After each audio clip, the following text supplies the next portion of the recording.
my parents are from Cuba. I was born and raised in Miami, Florida, and I live in New York. Do you speak Spanish? Yeah, Spanish was my first language. It's your first language, yeah? I mean, I'm rusty now, but it's definitely, I still think I'm bilingual. Do you think that being bilingual is helpful? Yeah, definitely. I mean, it's helpful in terms of just holding on to my culture and things that came before me and before my parents. And it's just opened doors for me in terms of my work and, you know, creative and professional and professionally creative. I think it just adds variety to the things I can do, which is good. And what do you do? By day, I'm co-president of Archie Comics, which is just a fancy way of saying I do a little bit of everything. You know, I oversee editorial, which is basically the books, the comics themselves, like who's writing it, who's drawing it, and things like that. When I'm not doing that, I'm also a writer. I write novels and comic books and podcasts for all ages. I've written stuff for young adults, for kids, and for adults, like crime novels for adults. And I guess my most famous thing was I wrote a Star Wars novel, a Poe Dameron novel with the character, just kind of telling his origin story, like where he started and how he came to be. Fantastic. Yeah, I know lots of our students love Star Wars, so they'll be impressed to hear that. Yeah, yeah. I'm impressed. I can't believe it happened. So you're living the dream, really, right? Yeah, I have no complaints. Like everyone's always asking me why, you know, what my hobbies are, and I don't have hobbies because they turned into jobs, which is cool. So did you always want to be a writer? I think as a kid, you know, I was a pretty voracious reader. Archie Comics, which is where I work now, were my introduction to comics and very helpful in learning English and kind of getting really tapped into, I guess, Americana. Whereas, you know, I was raised, you know, my parents are Cuban, so they had their traditions, and they came over very young. They came over when Castro took over in 1960 or so. So they were kids too. So they were Americanized, but, you know, it was a peek into just what the, I guess, typical American lifestyle was like. And so I learned a lot about comics and story from that. And I always wanted to tell my own little adventures. So I would either draw my own comics or write my own stories, but I didn't think I could do it until I was in college, you know, until you start to see, okay, this is an actual career. Like, it's not just something I do for fun.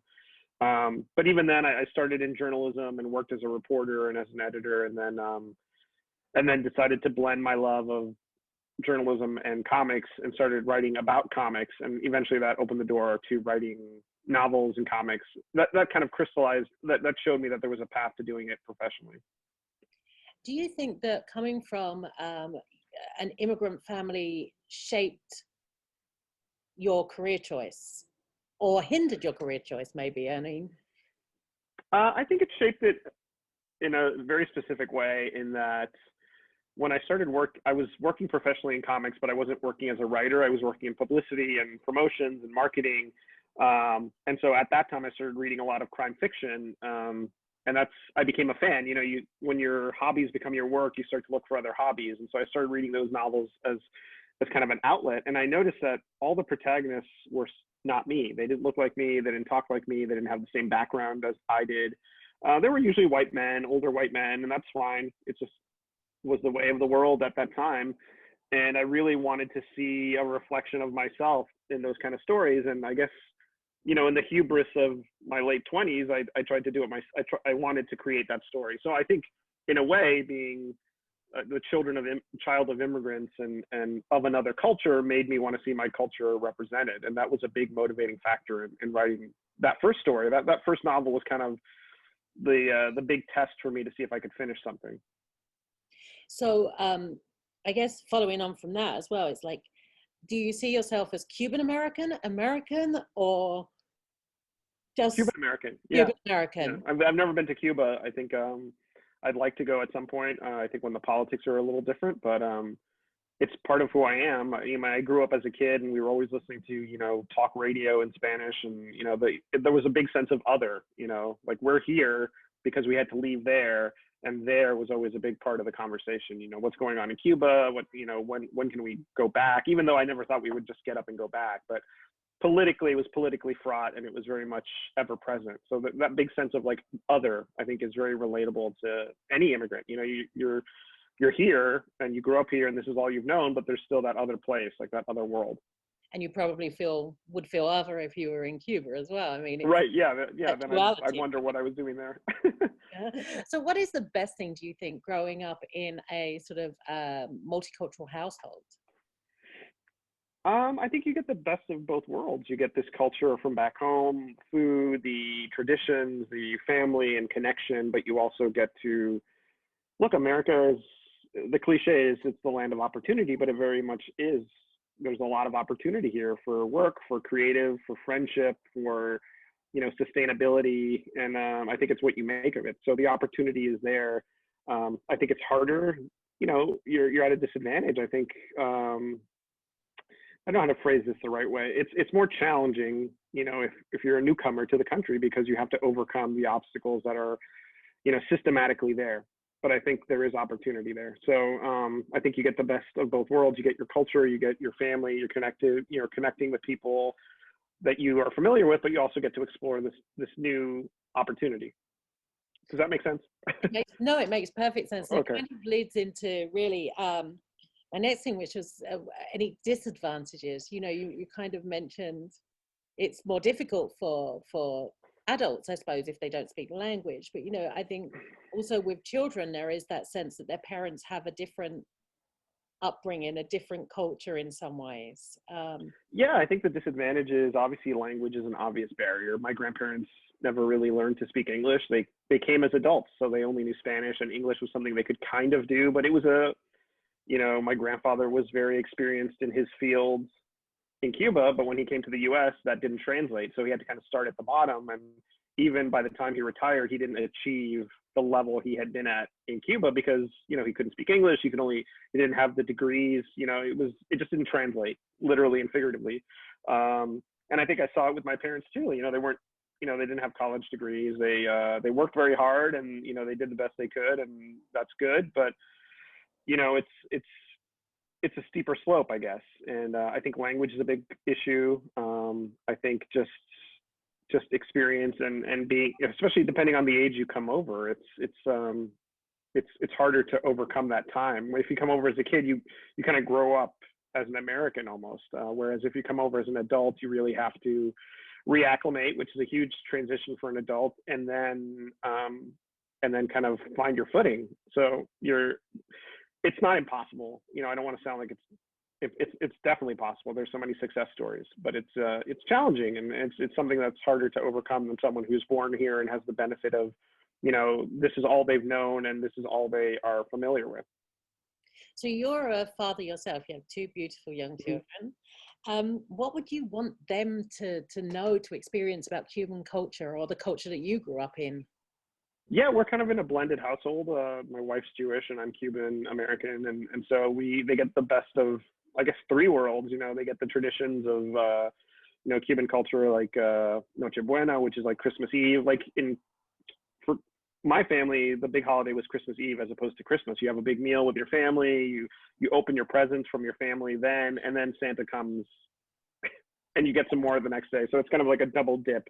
But, stuff like that. And then we also get her traditions as well. And so I think I'm glad that they can get this kind of blended upbringing where they can get so many good things and kind of cherry pick what they want to translate later on, which is a cool opportunity. Like when I was a kid, we just got what we got, and that was fine. You got American traditions and Cuban traditions. So I guess I got to cherry pick too.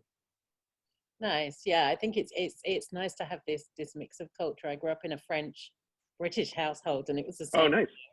Christmas Eve and then Christmas Day, and as we became adults, it became everyone stays up until midnight.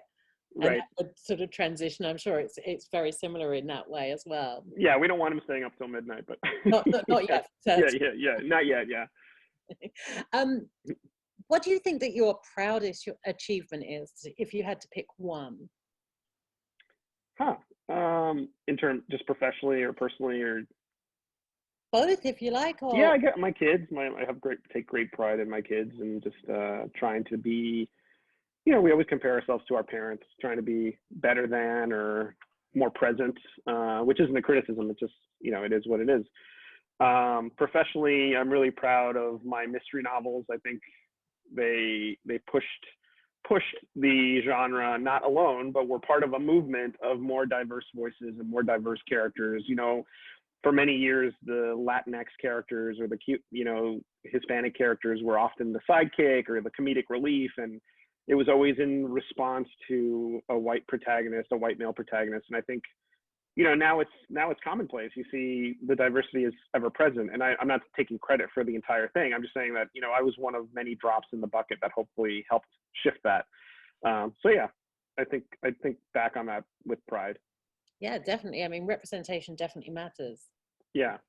You know, just having my big thing was always like I didn't see myself in a lot of these stories, and now people can see themselves. There's so many versions of these characters and different, you know, different diverse takes on these characters that, and not just private eyes, but superheroes and in fiction. And, you know, you want the kids to see something closer to themselves that they can relate to and aspire to, as opposed to wondering if it's even possible. Yeah, I mean, we're currently seeing that with lots of our students, that they look at the vice president and they are super excited, you know, that, Yeah, which is wonderful, you know, to see for sure. Yeah. So yeah, they can do it. yeah, anything's possible, right? Hmm. So I have one final question for you. Okay. Okay, and that is, well, actually, it's a two-parter. I Okay. done that. So what would be, do you have a dream that you would still like to fulfill? You know, what would be your, like, I've made it, like, this is it? Yeah, I guess I'd love to see one of my books or comics or something adapted for another medium. You know, I think that, you know, I've done audiobooks and things like that, but and my stuff has been optioned before, but, you know, literally watching like a TV version of the Pete Fernandez books or my next book or something like that. But I mean, it might not happen, and that's fine too. So It would be wonderful, right? yeah, it would be cool. It would be And really cool. Yeah. exactly. And the last one is, what advice would you give to somebody who is a young kid of an immigrant family who, you know, is growing up with all of this going on in their life? What advice would you give? Yeah, I would say, you know, stay grounded. It's okay to be different. Like, difference is good. Variety is like what we thrive on as a society and as a world. And you know, find the stories that speak to you and that resonate with you, and connect with them. And you know, the rest is gonna fall into place. You know, if you do the work and you stay grounded, I think. Excellent. Thank you very much. Okay. Thank you. Thanks for having me.